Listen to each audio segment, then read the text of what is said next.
कोल्हापूर शहरातील अनेक गणेश मंडळांनी गेल्या 4 दिवसांपासून बाप्पाची आगमन मिरवणूक काढत बाप्पाची प्रतिष्ठापना केली आहे. पारंपरिक वाद्यांच्या गजरात बाप्पाच्या आगमन मिरवणुका काढण्यात आल्या. कोल्हापूर शहरातील मंगळवार पेठेतील कलकल ग्रुपनं यंदा गजकर्णाच्या निमित्तानं भव्य उद्घाटन सोहळ्याचं आयोजन करण्यात आलं होतं.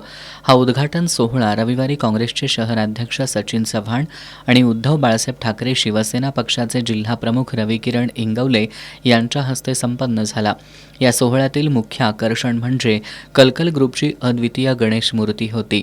5 शरीर आणि 1 डोकं असलेल्या श्रीकृष्णाच्या शिल्पाचा संदर्भ घेऊन मंगलमूर्तीची ही रचना करण्यात आली आहे. या उद्घाटनाच्या निमित्तानं पुण्यातील प्रसिद्ध रमणबाग ढोल पथकानं सर्वांचं लक्ष वेधून घेतलं. रविवारी सायंकाळी दिलबहारच्या राजाचं देखील आगमन झालं. शहरातील बिंदू चौकातून मिरवणुकीला सुरुवात झाली. मिरवणुकीत शाहू गर्जना ढोलताशा पथक प्रमुख आकर्षण बनलं. ढोल ताशाच्या दणदणाटात परिसर दणाणून गेला होता.